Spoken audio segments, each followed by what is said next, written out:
মানে হিমন্ত ছাৰক মই বহুত ধন্যবাদ দিছোঁ। ইমান দিনৰ পিছত মোৰ যিটো দাবীটো আছিল নিয়মীয়াকৰণৰ কাৰণে মই দি আছোঁ, তো নিয়মীয়াকৰণ কৰিলে মোৰ বহুত ভাল লাগিছে। 12 চনতে কণ্ট্ৰেকচুৱেল পাইছিলোঁ আমি, আৰু 12 চনৰ আজি 2024 মানে এই দিনটোলৈকে আমি অপেক্ষা কৰি আছিলোঁ। নিশ্চয়কৈ আমি আজি সুখী হৈছোঁ। আমাক এটা স্থায়ী নিযুক্তি দিছে, কিন্তু এই কামটো যদি আজি 10-12 বছৰ আগতে কৰিলেহেঁতেন বেছি সুখী হ'লোহেঁতেন। যিসকল শিক্ষকৰ পদোন্নতি হ'ল, এই শিক্ষকসকলৰ পদোন্নতিৰ পিছত যি ফিক্সেশ্যন হয়, এই ফিক্সেশ্যনৰ যিটো ডিউ ডেট হয়, তাৰমানে মোৰ যদি ফিক্সেশ্যন 2000 চনত হ'ব লাগে, 2000 চনৰ জানুৱাৰী মাহত হ'ব লাগিছিল, মই তাৰ পৰাই পাব লাগে। কাৰোবাৰ যদি 2018 চনৰ ফেব্ৰুৱাৰীত ফিক্সেশ্যন হয় বা প্ৰাপ্য, তেওঁ সেই তাৰিখৰ পৰাই পাব লাগে। কিন্তু অসম চৰকাৰে আমাৰ যি ফিক্সেশ্যনৰ ডেট, সেইটো সকলোৰে বাবে 1/4/2024 কৰি দিছে। বিভিন্ন ক্ষেত্ৰৰ পৰা আমি জানিছোঁ। গতিকে আমি বহুত দুখত আছোঁ। আমাৰ শিক্ষকসকল বহুত দুখত আছে। আমাৰ শিক্ষক দিৱস বৰ্জনৰ যিটো আমি কাৰ্যসূচী লৈছোঁ, শিক্ষক দিৱস আমাৰ নিজৰ অনুষ্ঠান। গতিকে এই অনুষ্ঠানত আমি আনন্দ ফূৰ্তি কৰোঁ এটা দিন। এই বছৰ আমি সেই আনন্দ ফূৰ্তিৰ পৰা আঁতৰি থকাৰ চিন্তা কৰিছোঁ। মই এটাই ভাবোঁ, শিক্ষক দিৱসটো তেওঁলোক কোনোবাই বৰ্জন কৰিব, কোনোবাই পাতিব। ধৰক মোৰ ঘৰৰ বিয়া, এতিয়া মই বিয়াখন পাতিম নে নাপাতিম সিদ্ধান্ত মোৰহে। শিক্ষক দিৱসটো চৰকাৰে থাপি দিয়া এটা বস্তু নহয়, এইটো নিজৰ দিৱস। এতিয়া নিজৰ দিৱসটো আজিকালি বহুত মানুহে নিজৰ দিৱস নিজেও নামাতে। বহুত বামুণ মানুহে আজিকালি নিজে লগুনো নলয়। নমস্কাৰ, স্বাগতম জনাইছোঁ RB ভইচ এণ্ড ব্লগছৰ আজিৰ অন্য এক ৰিয়েকশ্যন ভিডিঅ'লৈ।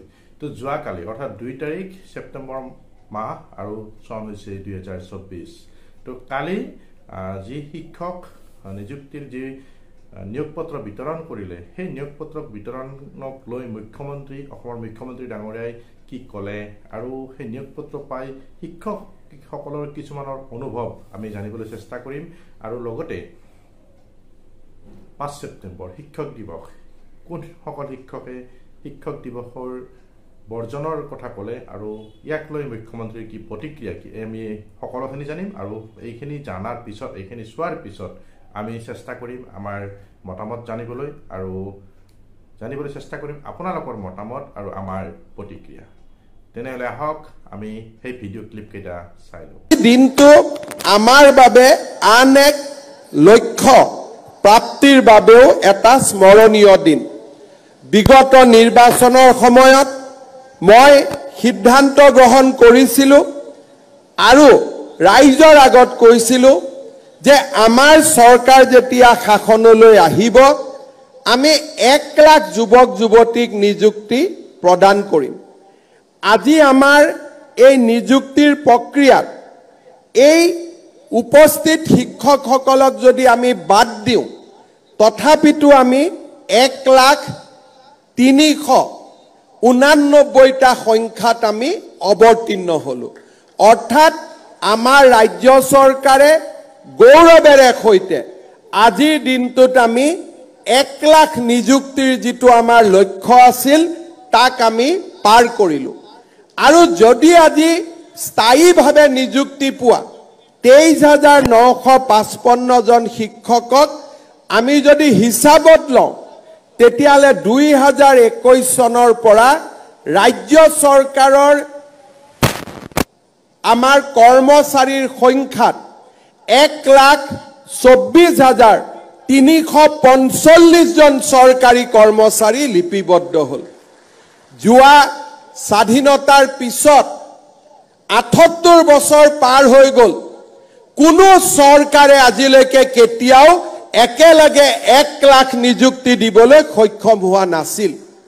আজি আমাৰ চৰকাৰখনে সেই সোণখেৰীয়া যাত্ৰাও অতিক্ৰম কৰিবলৈ সক্ষম হ'ল।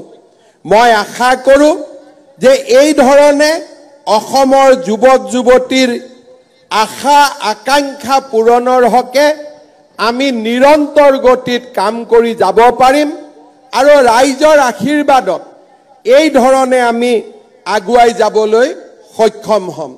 আজিৰ এই দিনটোত অসমৰ যুৱক যুৱতীসকললৈও 1 লাখ নিযুক্তিৰ সংখ্যা পাৰ হৈ যোৱাৰ এই স্মৰণীয় মুহূৰ্তত মই সকলোলৈ অভিনন্দন জনাইছোঁ।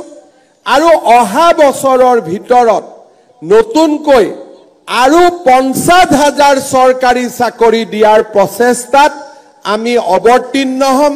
শিক্ষা বিভাগ, আৰক্ষী বিভাগ, এডিআৰই এই ধৰণে আমি আৰু নতুনকৈ 50,000 চৰকাৰী কৰ্মচাৰীক নিযুক্তি দিয়াৰ বাবে আমাৰ যি লক্ষ্য সেই লক্ষ্যত আমি জঁপিয়াই পৰিম।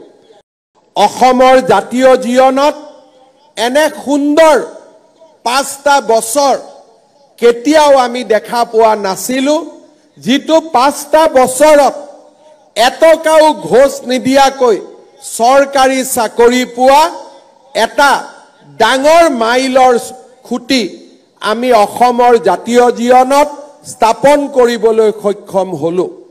2013 চনত মোৰ মনত আছে যে আমি প্ৰথম টেট শিক্ষকৰ নিযুক্তিৰ প্ৰক্ৰিয়া আৰম্ভ কৰিছিলোঁ।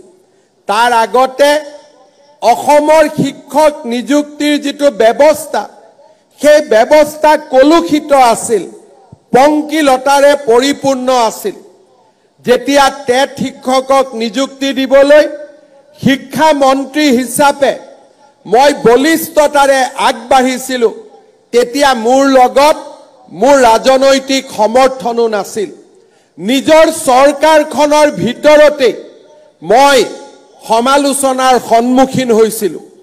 মোৰ এতিয়াও মনত আছে 2012 চনত যেতিয়া টেট শিক্ষকৰ নিযুক্তি দিবলৈ আমি সিদ্ধান্ত লৈছিলোঁ, দিল্লীৰ পৰা সেই সময়ত জমিয়তৰ অধ্যক্ষ মৌলানা আছাদ মাদানী গুৱাহাটীলৈ দৌৰি আহিছিল আৰু মুখ্যমন্ত্ৰীক আহ্বান জনাইছিল যে টেট শিক্ষকৰ নিযুক্তি প্ৰক্ৰিয়া বন্ধ কৰিব লাগে।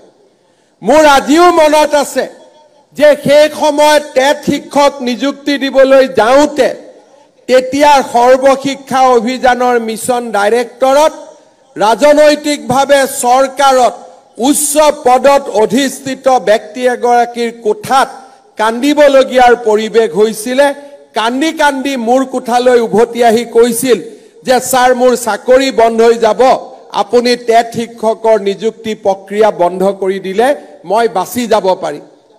তেনে ৰাজনৈতিক পৰিৱেশত আমি এটা নিকা শিক্ষক নিযুক্তিৰ বাবে সংঘৰ্ষ কৰিছিলোঁ।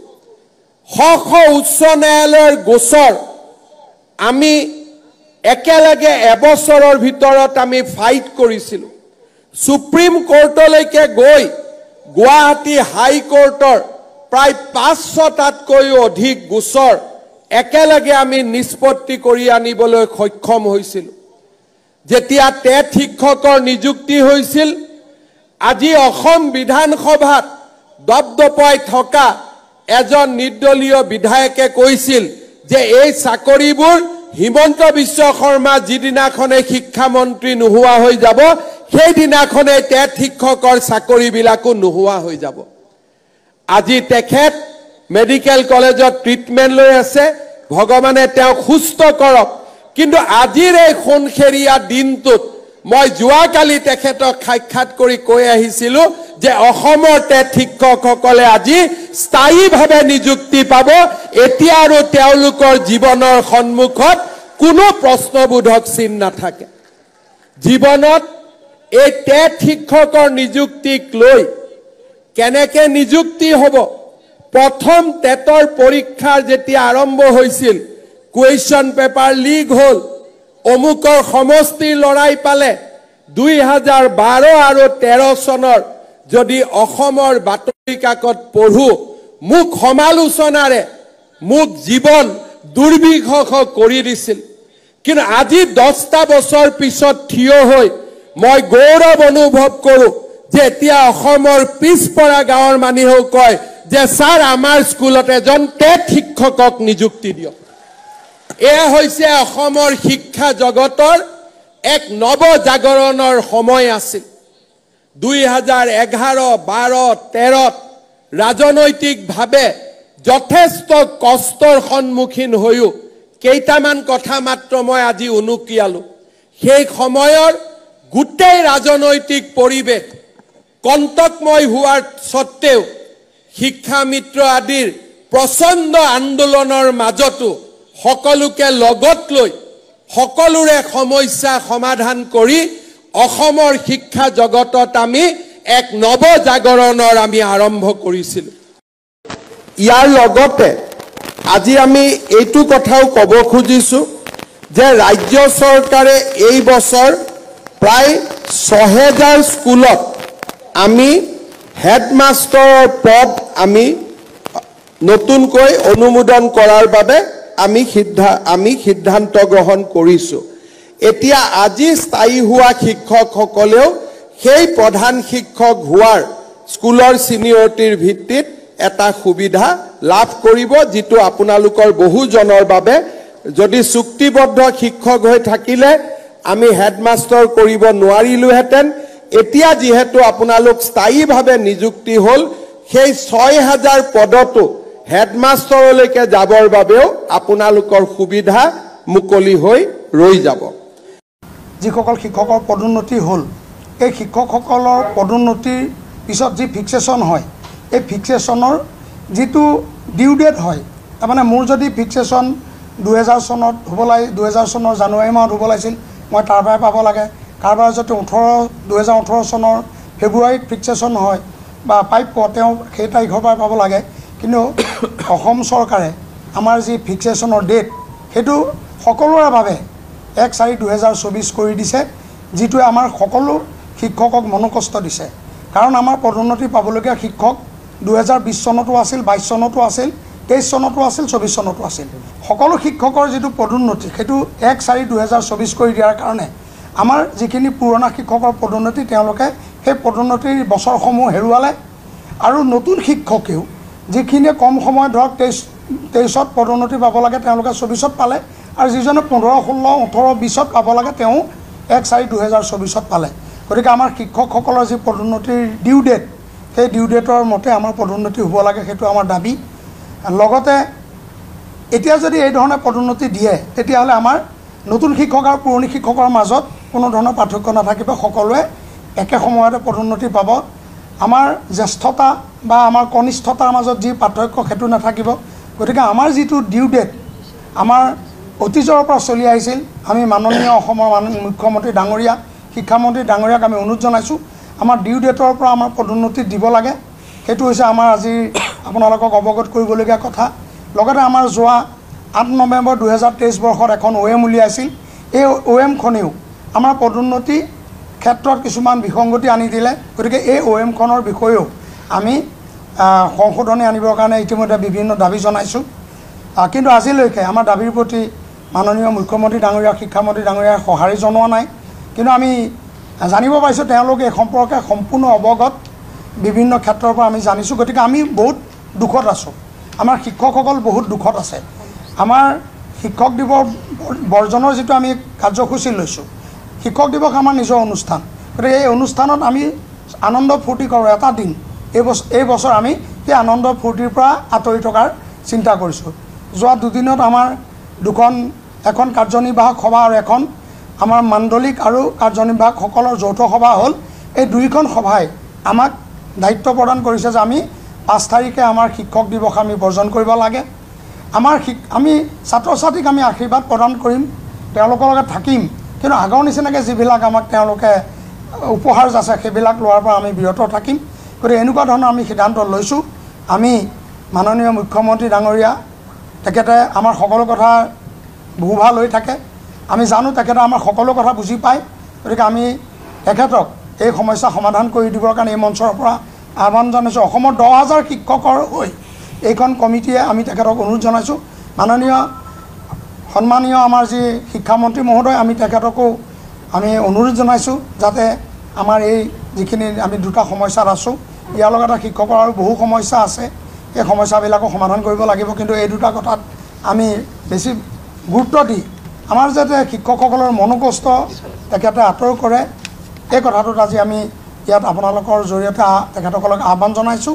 ভাৰতবৰ্ষৰ অন্য অঞ্চলৰ লগত অসমৰ যি উচ্চ শিক্ষাৰ অনুষ্ঠানসমূহ, বিশেষকৈ আমাৰ যিবোৰ কলেজ আছে, মহাবিদ্যালয় আছে, এইবিলাক প্ৰতিষ্ঠা হোৱাৰ গোটেই প্ৰচেষ্টা বা গোটেই প্ৰক্ৰিয়া, সেই প্ৰক্ৰিয়াটো সম্পূৰ্ণ বেলেগত বেলেগ ধৰণে অঞ্চলত বেলেগ ধৰণে হয় অসমৰ বাহিৰত, কিন্তু অসমত কি হয় আমাৰ ৰাইজে নিজৰ গাঁঠিৰ ধন ভাঙি নিজেই মাটি প্ৰদান কৰি তেনেদৰে একোটা উচ্চ শিক্ষাৰ অনুষ্ঠান গঢ়ি তোলে।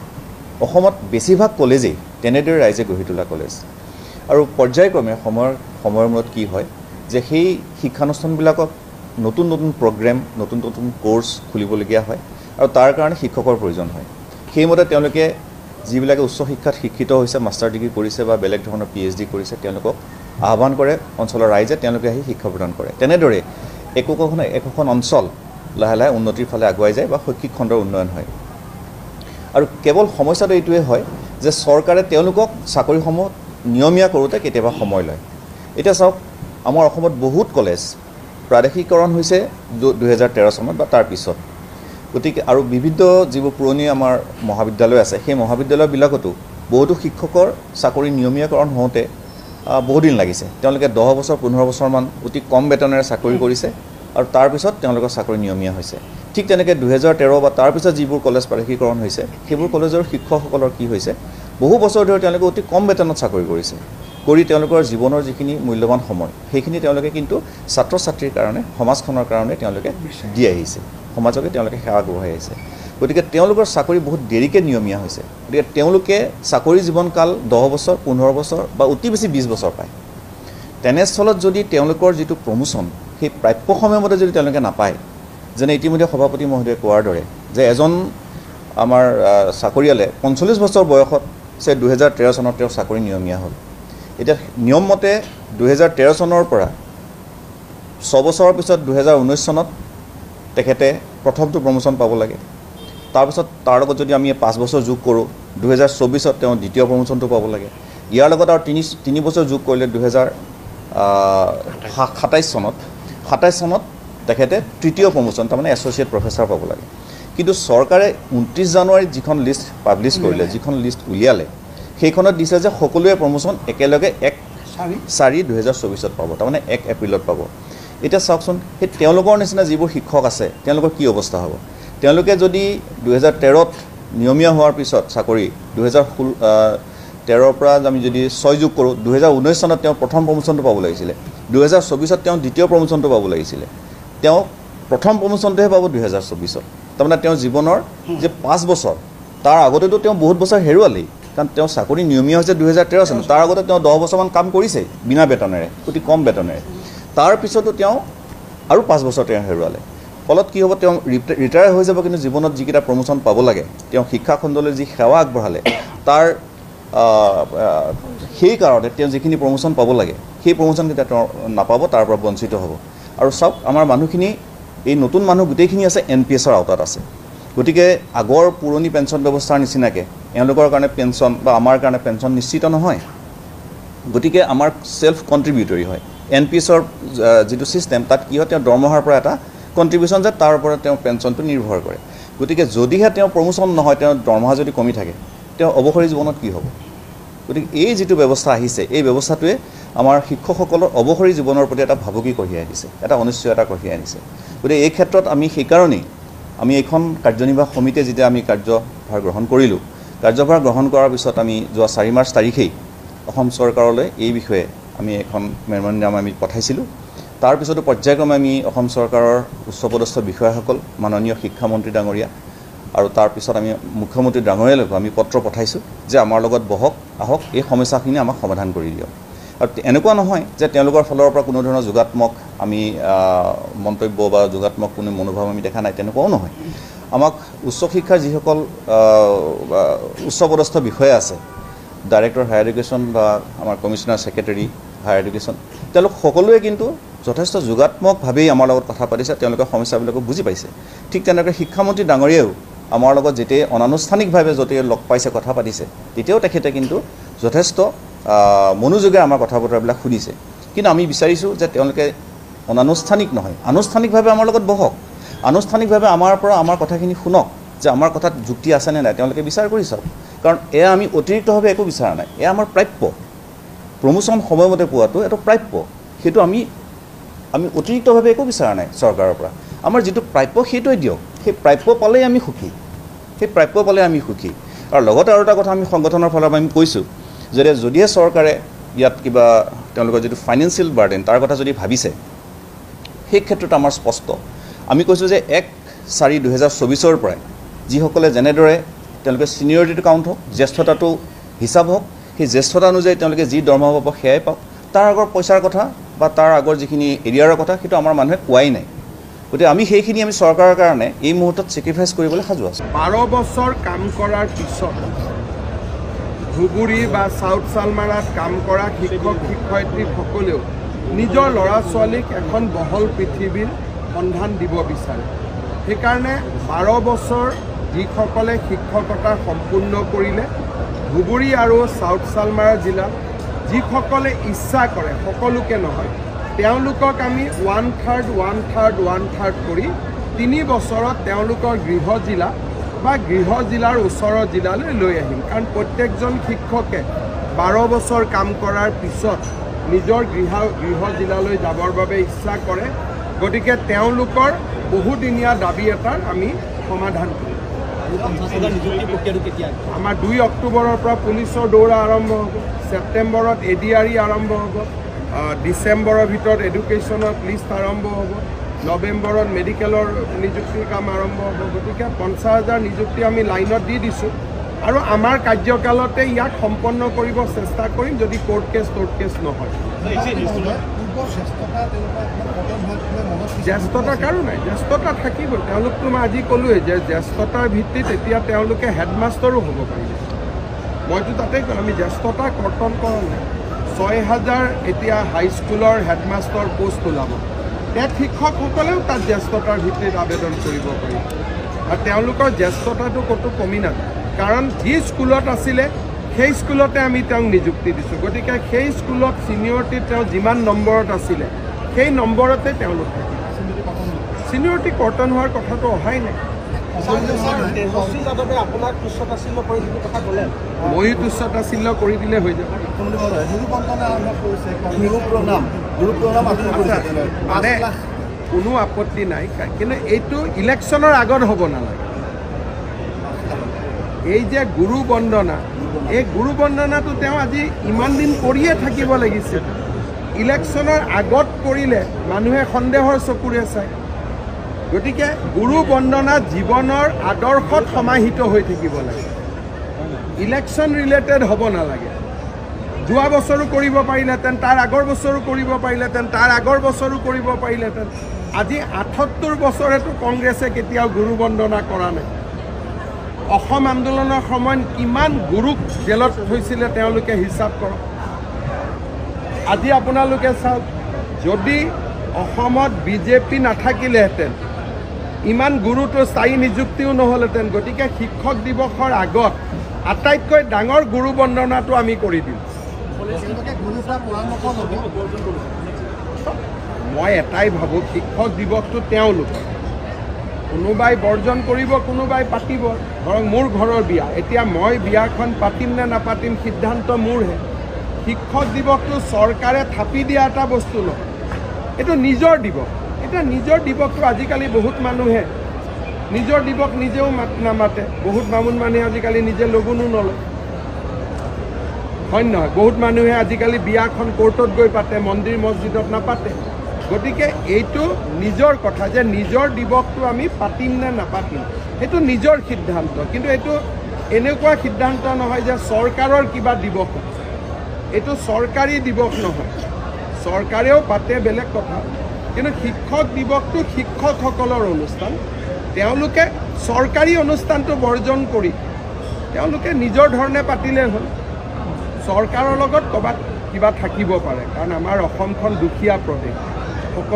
সকলো সমস্যাটো আমি একেলগে সমাধান কৰিব নোৱাৰোঁ কিন্তু শিক্ষক দিৱসটো চৰকাৰীটো বৰ্জন কৰি নিজে পাতিলেই হ'ল এইটোতো কোনো কাৰণ এইটো নিজৰ দিৱস নিজে পাতো নাপাতো এইটো নিজৰ সিদ্ধান্ত তাৰমানে গোটেই বস্তুটো পলিটিকেল নহয় গতিকে মইতো উল্টাই আজি ভাষণত কৈছোঁ যে আপোনালোকে ৰাজনীতি নকৰিব গতিকে কংগ্ৰেছ আৰু বিজেপিৰ পাৰ্থক্য আপোনালোকে চাওক মই ইয়াত ভাষণত কি কৈছোঁ যে ৰাজনীতিৰ পৰা দূৰত থাকি নিষ্পেষিত শোষিত পৰিয়ালৰ ছাত্ৰ ছাত্ৰীক পঢ়াওক কংগ্ৰেছে কৈছে গুৰুৰ পৰামৰ্শ লৈ ৱাৰ ৰুমত বহি তাৰমানে পাৰ্থক্যটো চাই লওক যে কংগ্ৰেছ কি আৰু বিজেপি কি, পাৰ্থক্যটো আপোনালোকে ইয়াতেই বুজি পাব। কি ক'ব, আপোনাৰ বহুতো আনন্দ লাগিছে মোৰ। মানে হিমন্ত ছাৰক মই বহুত ধন্যবাদ দিছোঁ। ইমান দিনৰ পিছত মোৰ যিটো দাবীটো আছিল নিয়মীয়াকৰণৰ কাৰণে মই যি আছোঁ, তো নিয়মীয়াকৰণ কৰিলে মোৰ বহুত ভাল লাগিছে। এতিয়া মোৰ পৰিয়ালৰ সুৰক্ষা হ'ল, মোৰ সুৰক্ষা হ'ল, আৰু ছাত্ৰ ছাত্ৰী যিমান ছাত্ৰ ছাত্ৰী আছে এই ছাত্ৰ ছাত্ৰীৰ কাৰণে মানে হিমন্ত ছাৰ যিবিলাকে পদক্ষেপ গ্ৰহণ কৰিছে সেইটো বহুতেই বল পদক্ষেপ কৰিছে। আৰু মোৰ সদায় চেষ্টা থাকিব কি অসমৰ ছাত্ৰ ছাত্ৰী যিমান আছে মই কেনেকৈ আগবঢ়াই লৈ যাম পাৰি, সেইটো মই সদায় চেষ্টা থাকিব। মোৰ ভগৱানৰ ওচৰত বহুত বহুত ধন্যবাদ জ্ঞাপন কৰিছোঁ। আপুনি ঠিকাভিত্তিক হিচাপে কিমান চনত নিযুক্তি লাভ কৰিছিলে? মই 2017 চনত নিযুক্তি লাভ কৰিছিলোঁ। অলপ দিন অপেক্ষা কৰিব লগা হ'ল। হয়, অলপ দিন অপেক্ষা লাগিছিলোঁ মই, কিন্তু অলপ অপেক্ষা কৰিলেও অলপ অপকাৰ ফলবিলাক এতিয়া মিঠা হৈছে। এইটো মোৰ মনত বহুত আনন্দ লাগিছে, বহুত ভাল লাগিছে। 12 চনতে কণ্ট্ৰেকচুৱেল পাইছিলোঁ আমি, আৰু 12 চনৰ আজি 2024 মানে এই দিনটোলৈকে আমি অপেক্ষা কৰি আছিলোঁ। আৰু ইমান ভাল লাগিছে মানে সঁচাকৈ, যেতিয়া আমাৰ ওলাইছে লিষ্টখন তেতিয়াৰ পৰা মানে সঁচাকৈ বহুত হেপ্পী আমি। 12 বছৰ অপেক্ষা কৰিব লগা হৈছে। হয়, 12 বছৰ অপেক্ষা কৰিব লগা হৈছে, একো নাই, কিন্তু আমাৰ খুব ভাল লাগিছে। কিছু ঘাট প্ৰতিঘাটো গৈছে আপোনালোকৰ? অকণমান হৈছে, কিন্তু আশা কৰোঁ পিছলৈকে ভাল হ'ব। নিশ্চয়কৈ আমি আজি সুখী হৈছোঁ। আমাক এটা স্থায়ী নিযুক্তি দিছে, কিন্তু এই কামটো যদি আজি 10-12 বছৰ আগতে কৰিলেহেঁতেন বেছি সুখী হ'লোহেঁতেন। আপুনি কিমান চনত নিযুক্তি পাইছিল? 2012 চনতে নিযুক্তি পালোঁ। আজি 12 বছৰে কাম কৰিলোঁ, কিন্তু সেই 12 বছৰৰ মূল্য নাইকিয়া কৰি দিলে, সেইটোৱে আমাৰ দুখ। আজি আপোনালোকে 12 বছৰ অপেক্ষা কৰিবলগীয়া হ'ল। হয় হয়, আৰু এই 12 বছৰ যিটো মানে আমি বেতন সুৰক্ষা বিচাৰিছিলোঁ সেইটো আমি নাপালোঁ। আমি এতিয়া আমাৰ জুনিয়ৰতকৈও জুনিয়ৰ হৈ গ'লোঁ। আমি মানে তেওঁলোকৰ ওচৰত কিবা এটা হেয় জ্ঞান হ'বলগীয়া হৈছে আমাৰ এতিয়া, সেইটোৱে আমাৰ দুখ লাগে। তথাপিও সেই দুখৰ মাজতে তথাপিও আপোনালোকে আজি স্থায়ীভাৱে এটা নিযুক্তি লাভ কৰিছে, সেই কথাটোক লৈ কি ক'ব? স্থায়ী নিযুক্তি আমি সদায় কামনা কৰিছিলোঁ, আমি সদায় চৰকাৰক দাবী কৰি আহিছিলোঁ আমি কৰিবলৈ, কৰি দিছে, সেইটো কাৰণে আমি সুখী, আমি সন্তুষ্ট। কিন্তু ইয়াতকৈ বেছি সন্তুষ্ট হ'লোহেঁতেন যদি 12 বছৰ আগত কৰিলেহেঁতেন। ভাল লাগিছে আজি, সুদীৰ্ঘ এটা অপেক্ষাৰ অন্ত পৰিলে। কাৰণ আমি 2014 চনৰ পৰা যি ঠিকাভিত্তিক শিক্ষকৰ এটা টেগ পাই আছিলোঁ, সেইটো আজিৰ পৰা নোহোৱা হ'ব। আজিৰ পৰা হয়তো আমি এতিয়া নিজকে স্থায়ী শিক্ষক বুলি চিনাকি দিব পাৰিম। আৰু অলপকৈ বেয়াও লাগিছে, কাৰণ মোৰে কিছুমান সহকৰ্মী, তেওঁলোকৰ ইতিমধ্যে বয়স যথেষ্ট হৈছে, তেওঁলোকে এই অনুষ্ঠানত হয়তো কিছুমানে অংশগ্ৰহণ কৰা নাই, কাৰণ তেওঁলোকৰ অংশগ্ৰহণ কৰিবলৈ বেছি দিন নাই, গতিকে তেওঁলোকলৈ বেয়া লাগিছে। চাওঁ, এতিয়ালৈকে হয়তো এতিয়াও আমি পজিটিভ এটা মন লৈ আহি আছোঁ, হয়তো কিবা ভাল খবৰ দিবও পাৰে, নাজানো এতিয়ালৈকে। কিন্তু আমাৰ যি দাবী আছে সেই দাবীখিনি পূৰণ হোৱা হ'লে ভাল লাগিল হয়, কাৰণ আজি আমি যিটো আমাৰ 10 বছৰৰ অভিজ্ঞতা, সেয়া যদি আমি আকৌ নতুনকৈ আমি নৱনিযুক্তি হিচাপে যদি আমি অংশগ্ৰহণ কৰোঁ, তেতিয়াহ'লে হয়তো আমাৰ যথেষ্ট আমাৰ লোকচান হ'ব বুলি ভাবোঁ, বিশেষকৈ দৰমহাৰ ক্ষেত্ৰত। এই ক্ষেত্ৰত এতিয়া বাকীখিনি ইয়াৰ পিছৰ পৰ্যায়তহে গম পাম, এতিয়ালৈকে মই সেইকাৰণে এই বিষয়ত একো নকওঁ। বহুত হেপ্পী আছোঁ, আৰু ইমান দিনৰ মানে প্ৰতীক্ষাটো আজি মানে সফল হ'ল। আমি আহিছোঁ শিলচৰৰ পৰা, কাছাৰৰ পৰা, আমি মানে এনজয় কৰিছোঁ, বহুতেই ভাল লাগিছে। আৰু মই থেংক ইউ ক'ম আমাৰ শিক্ষামন্ত্ৰী আৰু আমাৰ মানে কি মাননীয় চিফ মিনিষ্টাৰ ছাৰক, যে মানে কি আমাৰ লাইফটো বনাই দিয়াৰ কাৰণে থেংক ইউ। বহুত ঘাত প্ৰতিঘাত, এমনকি মানে কি আৰু বহুত ট্ৰান্সফাৰ হ'ল, তেনেকৈ প্ৰথম যিটো নিযুক্তি আছিলে বহুত ভিতৰতে আছিলে, আমি মানে বহুত ঘাত প্ৰতিঘাত আজি পাৰ কৰি এনে আহিছোঁ, আৰু মানে বহুত ভাল লাগিছে। ভাল লাগিছে, বহুত দিনৰ পৰা আশা কৰি আছিলোঁ যে মানে আমাৰ কেতিয়া মানে ৰেগুলাৰ হ'ব, সেইটো কাৰণে বহুত দিনৰ পৰা আশা কৰিছোঁ। আজি বহুত ভাল লাগিলে, পৰহি যেতিয়া গম পালোঁ, লিষ্ট ওলালে, লিষ্টৰ নাম আছিলে, বহুত ভাল লাগিলে। আপুনি কিমান চনত নিযুক্তি পাইছিলে? মই মানে কি কৈছে বুজি পোৱা নাই। কিমান? আপুনি যেতিয়া নিযুক্তি পাইছিল কেতিয়া কোন চনত পাইছিলে? মই 2017 পৰা কৰি আছোঁ। এনেই মই 2012তে পাছ কৰিছিলোঁ, কিন্তু জইন কৰা নাছিলোঁ। 2017ত ষ্টেট পুলত জইন কৰিছিলোঁ, তাৰপাছত এতিয়া ৰেগুলাৰ হৈছে। বহুত মানে এইটো মানে ৰেড লেটাৰ ডে হয়, যেন পাহৰি যাব নোৱাৰি, যিটো মানে নিজৰ লাইফত বহুত বছৰৰ পৰা আশা কৰি আছিলোঁ হ'ব, আজি হ'ল, ইয়াত আহিছোঁ, বহুত ভাল লাগিছে। তো এতিয়া আপোনালোকে কি ক'ব? শিক্ষকসকলে যি বিচাৰিছে সেয়া তেওঁলোকৰ প্ৰাপ্যনে? তেওঁলোকে কোৱাৰ দৰে সঁচাকৈয়ে বাৰু কথাবোৰ তেনেকুৱা নে? যদি তেনেকুৱা, তেখেতসকলে বাৰু শিক্ষা বৃত্তিটোত কেনেকৈ মনোযোগ দিব? আচলতে আমাৰ অসমীয়াত এটা কথা আছে যে পঢ়াই পঢ়ুৱৈ ৰুৱে পাণ ইন তিনে নিশ্চিন্তে আন, অৰ্থাৎ যিয়ে পঢ়াব আৰু যিয়ে পঢ়িব আৰু যি পাণ ৰোৱা আছে সেই তিনি ব্যক্তিৰ যদি মনটো বেলেগত থাকে তেনেহ'লে সেই তিনিটা কামত কোনেও কি কৰিব নোৱাৰে, পাৰদৰ্শিতা আগবঢ়াব নোৱাৰে। অৰ্থাৎ চকু আছে কিতাপত, মন আছে বজাৰত, যদি ছাত্ৰৰো তেনেকুৱা হয় তেতিয়া সেই ছাত্ৰই উন্নতি কৰিব নোৱাৰে। আনহাতে শিক্ষকে যদি সমস্যাবোৰৰ কথা সদায় ভাবি থাকে তেতিয়াহ'লে তেখেতসকলেনো শিক্ষাদান কৰিব কেনেকৈ? গতিকে মুখ্যমন্ত্ৰী মহোদয় কোৱাৰ দৰে শিক্ষক দিৱসৰ বৰ্জনৰ সম্পৰ্কত তেখেতে যি প্ৰতিক্ৰিয়া সৃষ্টি কৰিলে যে এয়া তেখেতসকলৰ নিজা কথা। আচলতে এয়া তেখেতসকলৰ নিজা কথা নে? শিক্ষক দিৱস কিয় পালন কৰা হয় আমি সকলোৱে জানো যে সৰ্বপল্লী ৰাধাকৃষ্ণনৰ পবিত্ৰ জন্মদিনটোত তেখেতৰ প্ৰতি শ্ৰদ্ধা জনাই এই শিক্ষক দিৱস পালন কৰি আহিছে। গতিকে তেখেতক আমি কিয় শ্ৰদ্ধা নজনাওঁ? আমাৰ শিক্ষকসকললৈ তেখেতসকললৈ অনুৰোধ যে তেখেতসকলে শিক্ষক দিৱস পালন কৰক, অন্ততঃ আমাৰ শ্ৰদ্ধাৰ সৰ্বপল্লী ৰাধাকৃষ্ণনৰ স্মৃতিত তেখেতসকলে এই দিৱসটো পালন কৰক। বাকী তেখেতসকলৰ যি প্ৰাপ্য অপ্ৰাপ্য বা কি পাব লগা কি দিব লগা আছে বা তেখেতসকলৰ যি দাবী আছে সেই চৰকাৰৰ ওচৰত সেয়া বেলেগ ব্যৱস্থাৰে পাবলৈ চেষ্টা কৰক। আৰু আপোনালোকে কি ভাবে যে শিক্ষক দিৱস বৰ্জন বা তেখেতসকলৰ যি অভাৱ অভিযোগ আছে বা এই যে নিযুক্তিক্ৰিয়াৰ ক্ষেত্ৰত প্ৰক্ৰিয়াৰ ক্ষেত্ৰত আপোনাৰ মতামত কি? আপুনিও যদি পাইছে আপোনাৰ মনটো কেনে লাগিছে? যদি ইয়াত আপুনিও যদি পোৱা নাই বা আপোনাৰ তেনেহ'লে কেনে লাগিছে? এই প্ৰক্ৰিয়া আপুনি কেনেকুৱা বুলি ভাবে? আপোনাৰ মতামত আশা